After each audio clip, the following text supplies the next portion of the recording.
Donc, dans ce cadre-là, je veux bien me retourner vers le docteur Flavien Donco, qui a eu quelques soucis donc, de connexion tout à l'heure. Donc, je ne sais pas si là, Flavien, docteur Flavien, est-ce que vous m'entendez? Oui, Jean-Louis, je suis connecté. Très bien. Donc, je rejoins le docteur Fabien Donco, qui est anthropologue, qui est, qui travaille aussi donc énormément donc dans la vaccination, entre autres, parce qu'il fait beaucoup de choses, et qui a travaillé sur la vaccination et notamment donc la réputation négative de la vaccination. Docteur Flavien, pourquoi est-ce que les vaccins peuvent avoir une réputation aussi négative au sein de la population, d'après votre expérience sur le terrain? Merci beaucoup. Donc, bonjour à tout le monde. Donc, je crois, parlant de la réputation des vaccins, je pense que c'est un produit hautement scientifique. Je crois que on a écouté tout à l'heure les copanélistes expliquer, essayer de expliquer le plus simplement possible, mais c'est des concepts totalement complexes et le processus même de fabrication de vaccins et de mise en disponibilité, c'est très, très complexe. Une fois que les vaccins sont disponibles et mis sur le marché, il faut bien que l'offre, quand l'offre est là, il faut bien que la demande se fasse. Il faut que des populations se mobilisent pour se faire vacciner. Et c'est parfois là où commencent les problèmes. Parce qu'on a vu toute l'expertise développée et ce n'est pas toujours évident maintenant de développer une autre forme d'expertise pour convaincre les gens de se vacciner. Parce que pour vacciner, ça demande de l'éducation, ça demande des explications, ça demande beaucoup de négociations. Et on doit être vraiment la société doit pouvoir l'accepter et pouvoir se mobiliser pour que cela se passe. On a vu cette année 2020, il y a beaucoup de rumeurs qui tournent sur les réseaux sociaux sur les vaccins et ça m'a rappelé justement le contexte où il y a eu des rumeurs aussi tenaces qui se sont développées en 1990. Parce qu'il faut avouer, on a dit qu'il y a des résistances à travers le monde concernant les vaccins, mais le Cameroun a produit une des rumeurs les plus déstabilisatrices, les plus dangereuses concernant les vaccins dans les années 90. On a cru que les vaccins antitétaniques pouvaient stériliser les jeunes filles. Donc, il s'est avéré par la suite que c'était simplement une rumeur, mais ça n'a pas empêché que cette rumeur ait des conséquences très, très néfastes sur la couverture vaccinale pendant pratiquement une dizaine d'années. Donc, c'est pour dire que c'est très, très important quand les vaccins sont disponibles de pouvoir négocier avec les populations, de pouvoir sensibiliser pour permettre aux populations d'avoir accès. Ce qui s'est passé en 90, c'était vraiment une somme de malentendus, aussi, je dirais même un peu d'arrogance du système, du personnel de santé qui avait refusé de donner des explications à des profanes, des populations qui demandaient simplement plus de clarification sur le vaccin en question et cela n'avait pas été fait et en conséquent, cette rumeur s'est propagée très rapidement, s'est développée mais c'était malheureusement une mauvaise rumeur qui a eu des conséquences très très néfastes après sur le système, mais aussi sur les victimes parce que des gens qui ont cru qu'elles étaient stériles, des jeunes filles qui se croyaient stériles et ont essayé d'aller tester, voir si elles étaient vraiment stériles et malheureusement, elles ont contracté des grossesses. Et cette année, on a observé une recrudescence d'avortements aussi due au fait que beaucoup de jeunes filles qui étaient enceintes ont été de faire un avortement. Et du coup, d'autres rumeurs ont circulé qu'en fait, le vaccin provoquait aussi des avortements.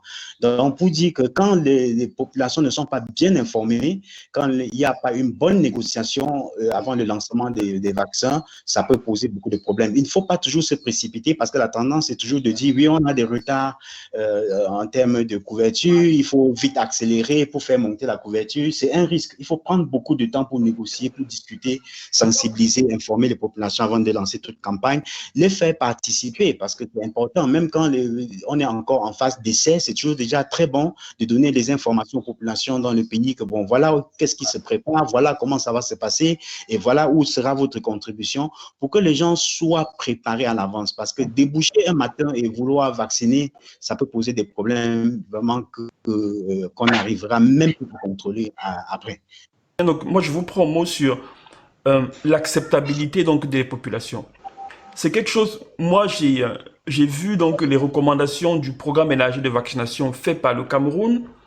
le programme qui datait donc de 2013, donc qui date quand même donc d'un certain nombre d'années et qui semblait déjà avoir appris des erreurs du passé. Ou parmi les recommandations fortes, il s'agissait d'améliorer l'adhésion des communautés et leur implication dans la prise en charge et surtout l'acceptation donc du programme élargi de vaccination. La relation entre l'acceptation du vaccin par la population et la relation que l'industrie a avec le vaccin, c'est pas toujours très clair comment transmettre l'information. Je pense qu'il pourra en dire un mot. Ensuite, le docteur Tambacho, lui, qui est au ministère de la Santé, pourra aussi nous dire un petit peu ce que le ministère de la Santé fait pour que la communication, elle, s'améliore vraiment pour la compréhension de la nécessité de prendre un vaccin ou pas. Donc, cher Edouard, est-ce que tu peux nous dire quelque chose? Oui, merci Jean-Louis. Merci Flavien aussi. La question de l'acceptabilité de toute stratégie de santé publique va reposer sur les connaissances même de base de la population qui va être ciblée. Et ceci est assez fondamental. Le concept de vaccination, même techniquement, est déjà complexe pour des spécialistes de santé. Alors, imaginez dans des populations où de manière homogène, on n'a pas un niveau d'entendement qui soit identique. Du coup, ça relève de l'éducation de la population, l'éducation des personnels et de tous les acteurs qui sont impliqués à apporter cette stratégie au niveau de la population. Quand on sait que derrière cela, il y a ce concept sur le côté lucratif du vaccin, ce n'est pas la seule stratégie, ce n'est pas la seule intervention pharmaceutique qui soit lucrative, hein, c'est à peine 3% de tout ce que l'industrie peut engranger. Mais quand on voit ce côté-là, il est important d'apporter des connaissances qui soient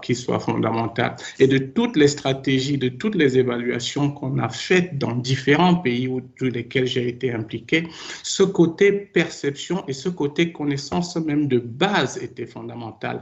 Et les limites sont terribles, même au sein du personnel de santé, leur capacité à pouvoir transmettre cela. Les gens ne sont pas suffisamment formés. Les gens ne sont pas suffisamment informés. Les gens ne connaissent pas assez. Et comme il y a des influences qui sont meilleures que des influences de santé médicale sur les données et sur ce type d'informations, bien sûr, la perception est plus intéressante. Si vous avez un individu qui parle beaucoup plus fort sur les méfaits et sur le côté lucratif, forcément qu'il faut apporter une réplique pour balancer. Si la réplique ne se fait pas, on a des populations qui sont imprégnées de fausses informations avec un niveau d'éducation qui est moyen, souvent très faible, et du coup, on a des barrières. Et ces barrières-là, il faut les approcher avec une éducation adéquate. Et ça, on le crie suffisamment depuis des années.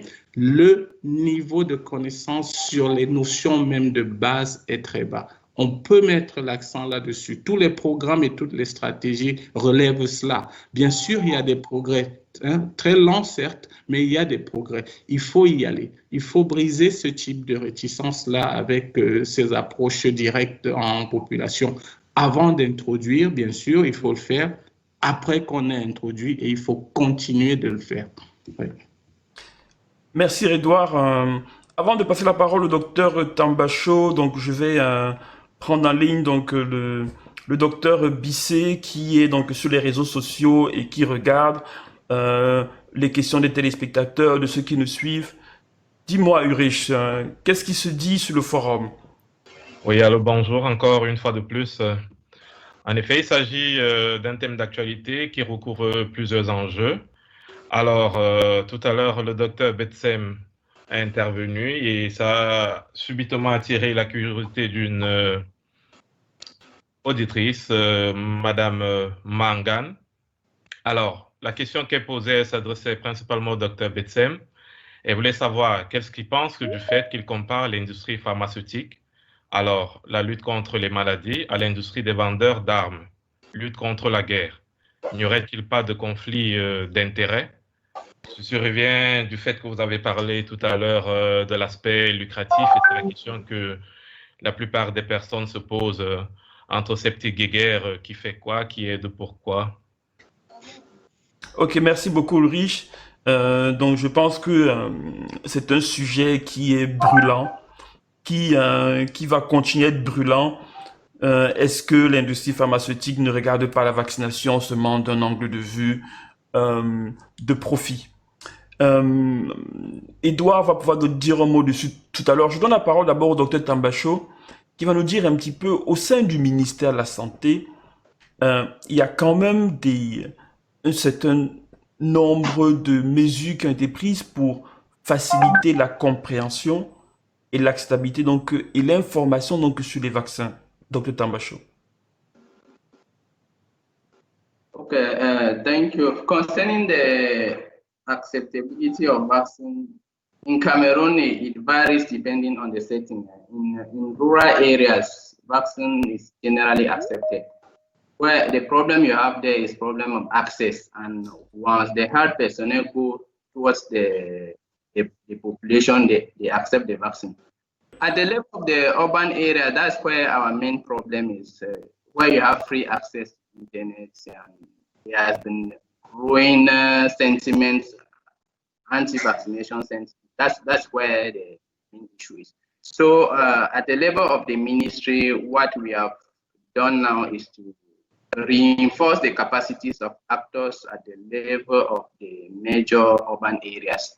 So just for this year, we have trained about 560 health personnel on communication techniques on vaccination in order to pass it over to the community.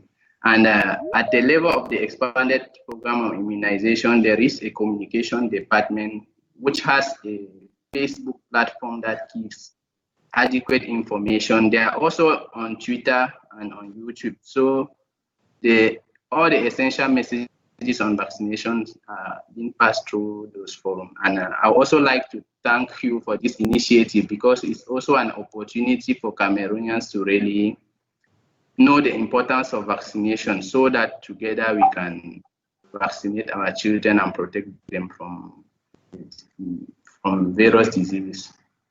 Juste après ça, donc, je prendrai quand même l'avis d'un pédiatre sur le terrain qui nous dira un peu comment l'acceptation se fait par rapport au travail qu'il a avec les familles, et comment est-ce qu'il peut proposer des vaccins aux familles qui peuvent être réticents parce que toutes les populations n'acceptent pas. Mais avant ça, je donne la parole à Edouard, parce que le sujet de l'appât du gain, c'est quand même très chaud. C'est quand même quelque chose qu'on ne peut pas ignorer. Et Edouard, donc je le rappelle, ici est vaccinologue, il travaille donc pour une industrie pharmaceutique, donc il déclare ses liens par rapport à ça, mais il est invité aussi parce que il est un scientifique qui est très objectif. J'attends de lui qu'il nous dise ici avec clarté le lien un peu flou qu'on peut envisager entre l'industrie veut juste gagner de l'argent et la réalité qu'on voit par rapport à la baisse quand même de la mortalité chez les enfants, chez les adultes, la prise en charge encore meilleure, une couverture vaccinale encore meilleure dans différents types de populations. Mais le public semble souvent ne regarder que les défauts et ne cherche pas beaucoup les avantages, cher Edouard. Oui, je pense que oui. Et merci de déclarer les liens d'intérêt. Si je peux me permettre d'essayer de comprendre la question de notre auditrice, c'est de se dire les armes donnent l'argent, le vaccin donne l'argent. Je pense que les gens cherchent l'argent. Oui, les voitures donnent l'argent, le ciment donne l'argent. Je pense que la banane donne l'argent, les mangues aussi, tout un tas de choses donnent l'argent. Et le point commun à tout ça, c'est qu'il y a des gens qui investissent de l'argent pour quelque chose. Et le vaccin, en l'occurrence, il y a un problème de santé, il y a une maladie et on apporte une solution. Cette solution-là est coûteuse.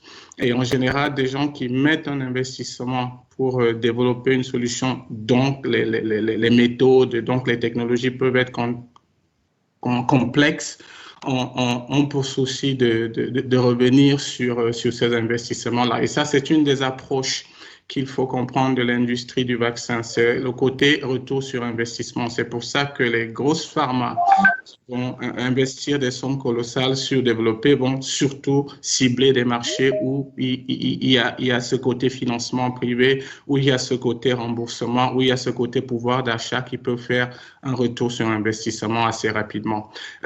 Contrairement à cet autre aspect où vous verrez qu'il y a des marchés beaucoup moins nantis et beaucoup moins réactifs en termes de pouvoir d'achat, qui ont des problèmes qui ne sont pas spécialement ciblés par ces industriels-là. Mais pour ça, il y a d'autres formes de financement et ils ne sont pas toujours lucratifs. En l'occurrence, il y a ce côté où on peut mettre en place des financements publics, notamment des financements d'État, des financements des fondations privées, pour appeler des industriels à déployer leur technologie et développer un vaccin.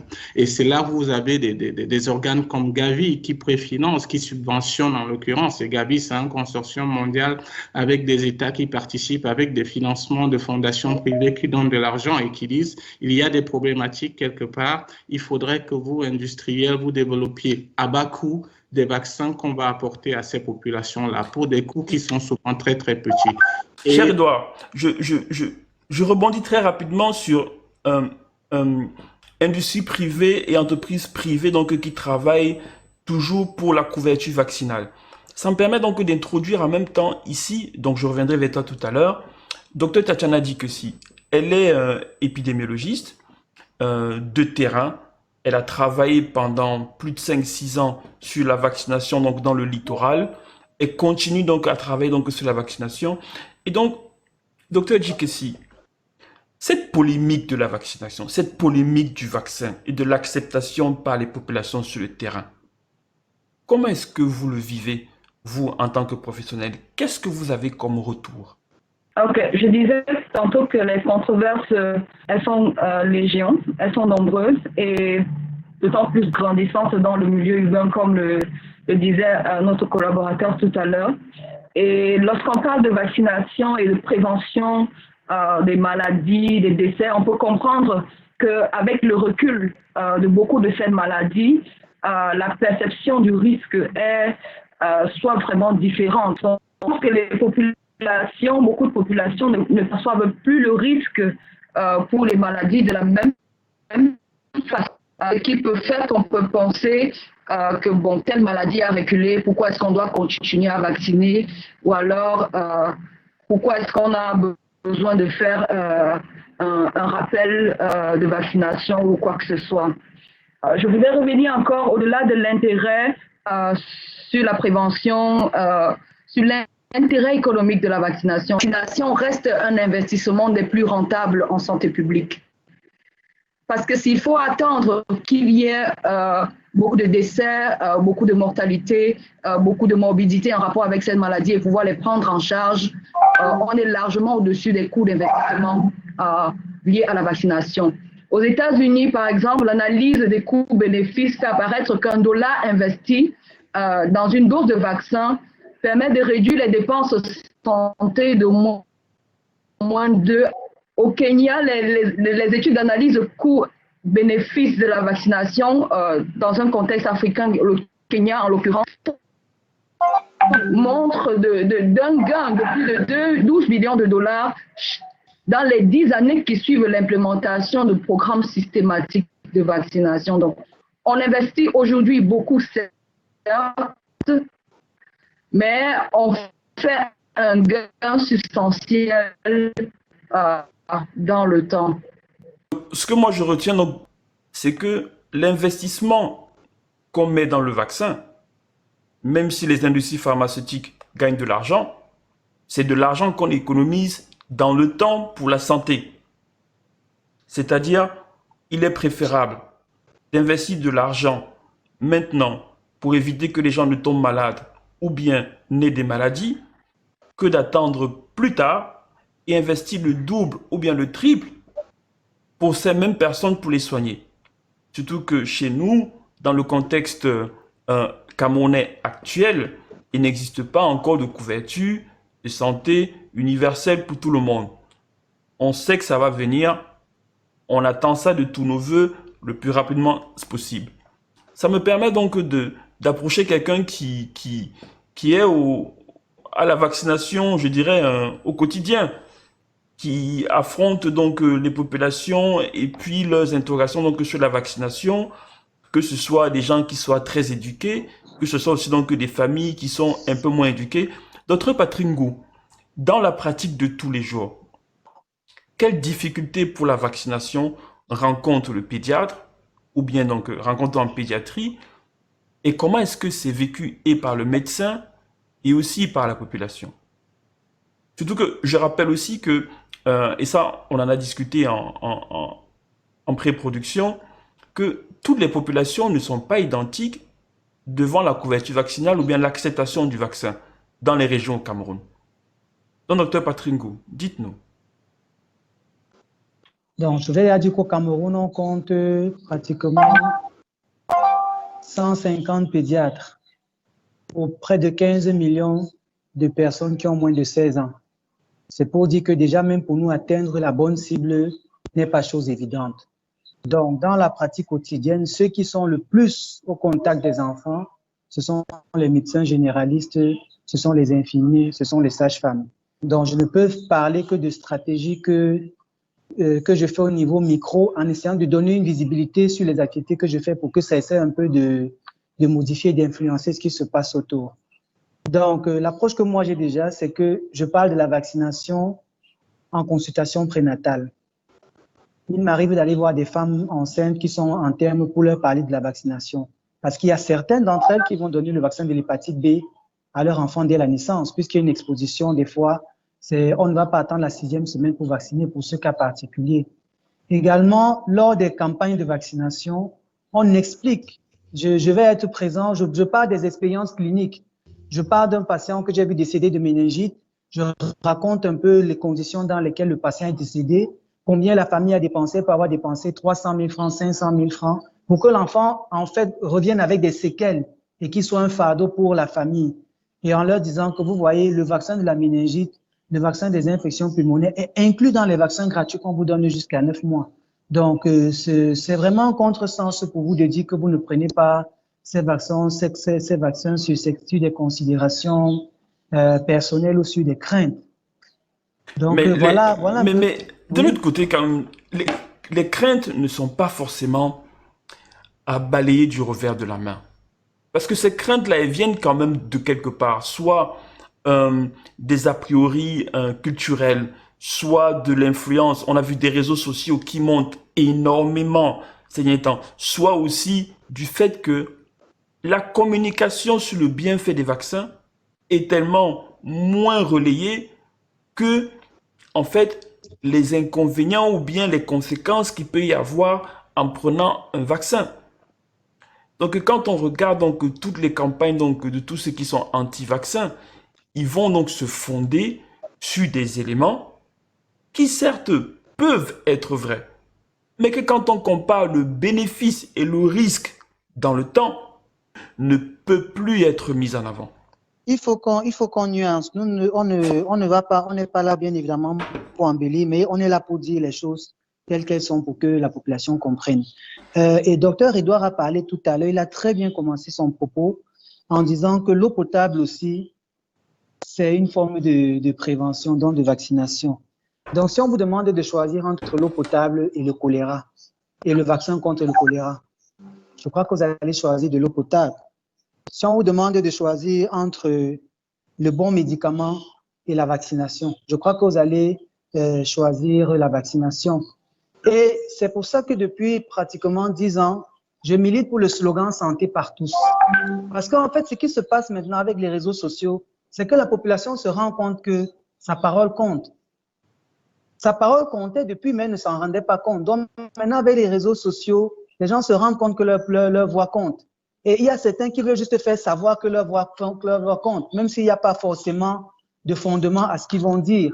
Il y a beaucoup qui veulent faire savoir que leur voix compte. Vous allez voir des gens qui vont à la boutique le matin, achètent du pain avec de la pâte à tartiner, sans savoir ce qu'il y a dans la pâte à tartiner, vont à la boutique du côté acheter de la dexaméthasone, du Bactrim, qui rentrent, ils prennent chez eux, sans notice, sans avoir lu la notice, Et il vient de vous dire les vaccins. Et la plupart des gens, c'est ça. Donc, il y a une liberté de parole. Je ne vais pas dire d'expression, parce que je considère que c'est une liberté de parole. L'expression vient avec des éléments factuels précis qu'on a. C'est pas des discussions. Et moi, je pense que vraiment, il faut qu'on insiste là-dessus. Santé par tous veut dire qu'on a quand même un minimum d'informations et de bases scientifiques avant d'avancer des propos. Faites un tour des fois sur les pages et les parcours, les cursus des anti-vaccins. Il y en a beaucoup qui sont des scientifiques, vrais scientifiques avérés, mais il y en a beaucoup où on se dit, je crois que quelque part, c'est le buzz qu'on cherche. Donc, je crois qu'ici, nous sommes vraiment là pour essayer de dire, nous ne cherchons pas à être des pro-vaccins, nous sommes des pro-santé. Et les meilleures dépenses de santé pour la population, pour tout le monde, c'est la prévention. Donc, d'accord pour la vaccination, d'accord pour l'accès à l'eau potable, d'accord pour l'alimentation, d'accord pour la restriction sur les denrées alimentaires dont on nous connaît. Donc, c'est juste pour élargir, pour qu'on sorte du débat, qu'on n'ait pas l'impression qu'on se focalise sur vaccination. La population participe à sa santé. La participation de la population à sa santé n'est pas que financière. La participation financière est secondaire. La première participation, c'est de chercher la bonne information.